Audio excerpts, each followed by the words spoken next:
So I thought that today what I would do is offer you an example of mindfulness at work when it's investigating and how it leads to wisdom. And I thought I'd use the example of pain because that's a very familiar friend of mine and is familiar, I think, to many of us. At some point or another, we'll all encounter pain. So it's a good example to kind of consider what insights and what understandings can be gleaned from it.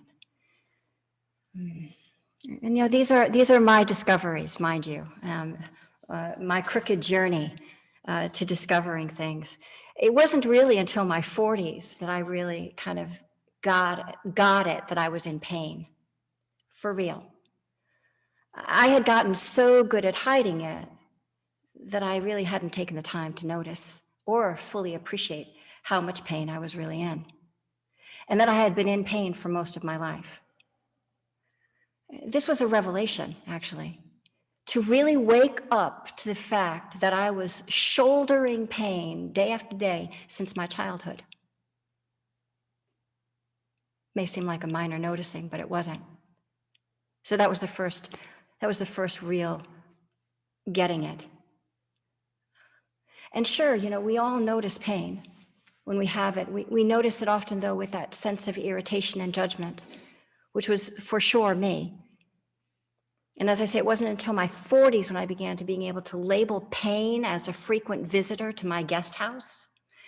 But I also noticed that it had a constant companion of a critic, this inner critic that was commenting on what was happening, on how I should hide it, on how I should be, on criticizing me for having it and for being defective. Pain was weak. Stoicism was prized and praised in my household. That was the cultural conditioning. I hid my pain so I could fit in with other kids, so I could do what they were doing. I didn't want to be left out. I didn't want to be different. So I learned the art of overcompensating to give the appearance of being normal. I can pull it off. I took medicine and off I went. So what came to light through practice was how this pattern of not acknowledging pain had grown the muscle, the habit of overcompensating to hide for this perceived flaw or weakness. As I practiced adjusting my view, shifting out of Susan Morgan and shifting the gaze to that of a dear friend, to a caring elder, noticing that I was in pain, the harshness of my own self-talk was revealed. Oof, that was painful, I assure you. These are not pretty insights. Insights are not pleasant, right? Not pleasant. They're truths that we want to bring into light and make a relationship with. So here's a little sidebar about self-judgment. It's very hard to see, and therefore it's hard to stop. And this is exactly what mindfulness reveals. What it wants to reveal, what we want it to reveal, are the ways, the gross and the subtle ways that we give ourselves and others a hard time. Oh, we think we know our inner critic until we really get quiet and start to hear what we are saying to ourselves and how we are saying it. Once heard, we can do something about it, but not a moment before. My early relationship to pain was to deny, resist, and judge it. But by noticing the pain from a loving posture, I could see more clearly the ways I was helping myself. That is, technically, I was doing some things right.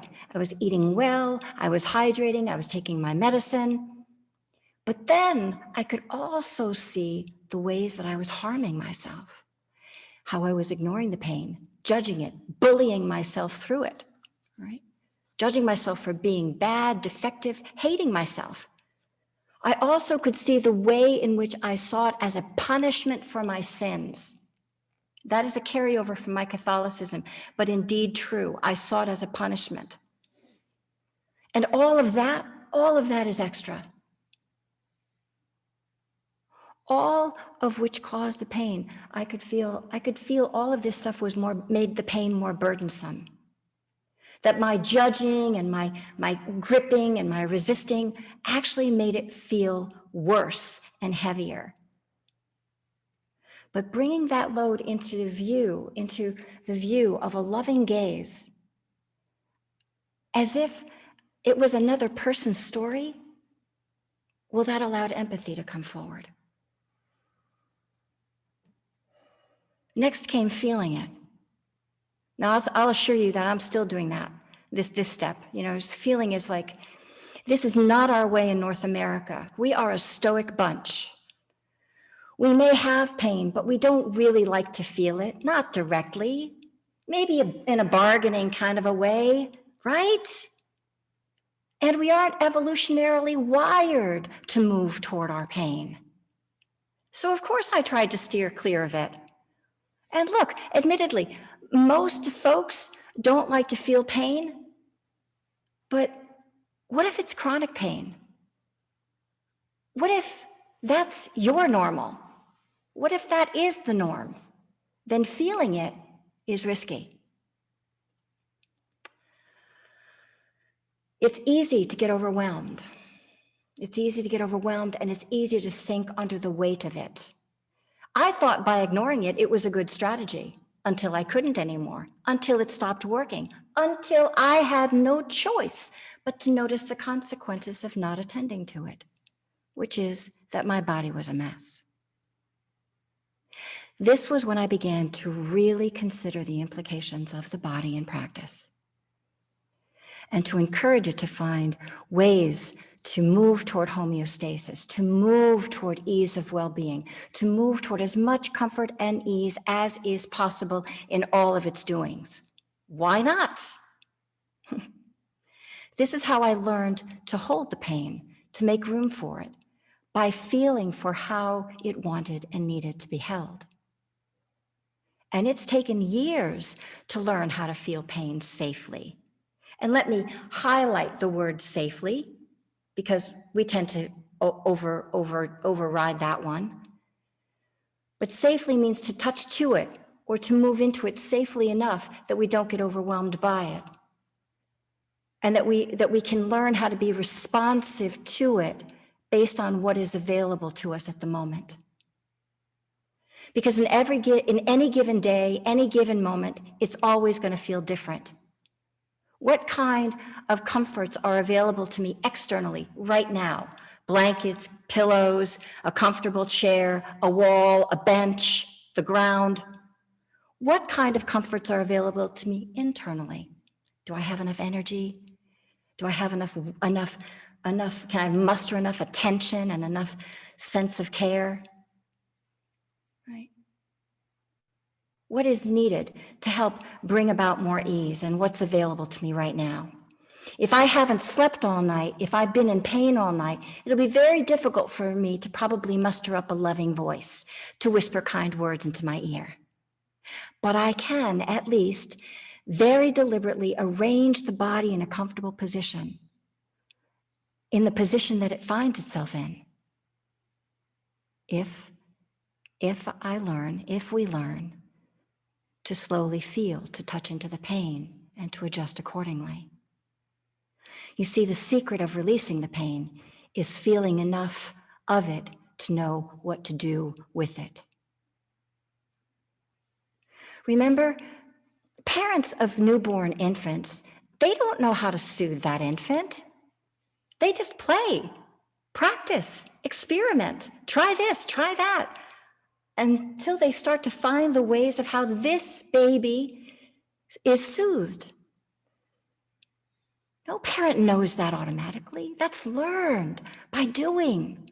We learn this practice by doing it. It's unique to us and unique to the moment. So this is how we approach pain. This is how I've learned to approach pain. I've learned to approach pain as if I was turning towards someone that I cared deeply about who was in it. So even now I continue to explore how it feels and how to hold it well, how to relate to it so it doesn't overwhelm me. And this is indeed investigatory. But these days, practice has taught me the need to stay grounded in the here and now in order to practice the practice. That is a safety practice, folks, staying grounded in the here and now. That is the only way you'll be able to figure out what you need to do. This is an insight. That in order to feel what is going on, we have to be grounded in the present moment. That in order to be responsive to what is going on, we have to be present in the ground, we have to be in the present moment. Otherwise, we are sure to at some point get overwhelmed, freeze, or space out. And this is when I began to learn the art of pacing, of moving back and forth between pain and sensing back into that posture of caring attention. Back and forth, back and forth. I'd catch the pain in action, notice it, take a breath right there, then withdraw unwise attention from that pain, come right back into the body, and I go, there, my darling, there, my darling. And I'd breathe with that upset, breathe with the rattle, breathe with the tightness and the contraction, and see if I can settle back into something that feels more comfortable. Just like a child who is hurt, and they run when they've fallen on a playground, and they run to their caring elder, and they want to be held and soothed. They want to be held and soothed back until they feel more comfortable and confident and assured, so that they can go back out and play. So yes, this is what pacing does. It entrains safety, confidence, and resilience. If you go slow enough, you won't overwhelm yourself and you won't freak out. You'll know, all right, this is what I need to do. Or I don't know what to do, but let me just play around with the possibilities.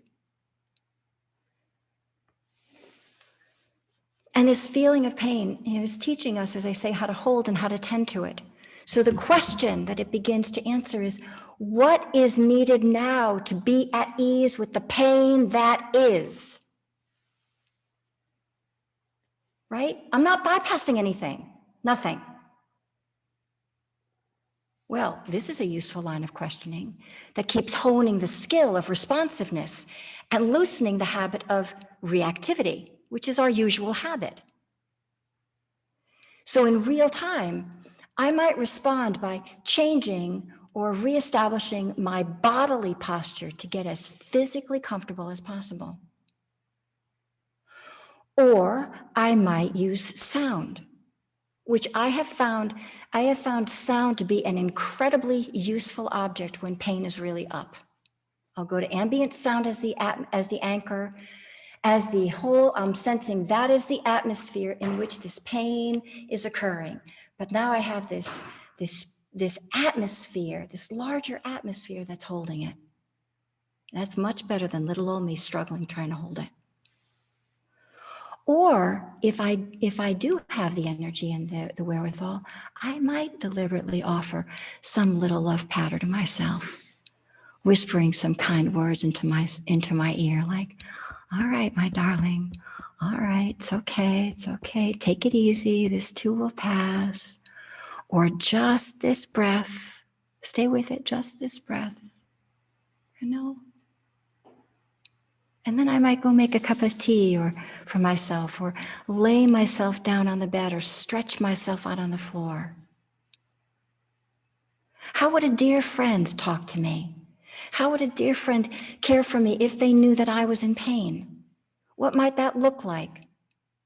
And from there, offer that. Of course, it's going to feel weird at first. It's new. But let yourself be seen and felt and known and responded to kindly. When I began to do this is when a relationship developed. As opposed to me managing my pain, I began to really develop a relationship with the part of me that felt pain and tend to it kindly. Everything, it's just here, and it's asking to be cared for. So as we're able to see and feel and get to know what's happening, we get our sea legs and begin to notice other things. Like we begin to notice that the pain is constantly changing, that the dukkha isn't solid. we begin to see that pain is actually a word, and that when we get below the word, the concept, we start to feel the moment-to-moment sensations that make it up. When we get below the concept, we see that it's not one thing, it's not one feeling, it's not even in one place. It's many places, many momentary flashes of sensations, heat, tightness, pulling, throbbing, the knife turning, probing, prodding. Maybe one after another, but the pain itself is not solid. And that pain, well, it's also not mine, though it does exist in me right now. Sure, Susan can and will get identified with it, lost in the oppressiveness of it, sunk under the weight of it. But as this view of caring attention starts to come online, as the pain is broken down into smaller increments of sensations, they can be tended to and related to differently, perhaps a bit more compassionately and wisely, a bit more caringly and thoughtfully. So if Susan is put aside and we set mindfulness to the fore, have that friendly, caring posture in charge, the heart-mind can begin to feel what is needed to stay safe and be responsive to the dukkha that is present without throwing another log on the fire. This is discerning skillfulness. All right? So these are some of the ways in which I have discovered, what I have discovered through mindfulness in working with my pain. All right? And I hope that some of these are helpful to you.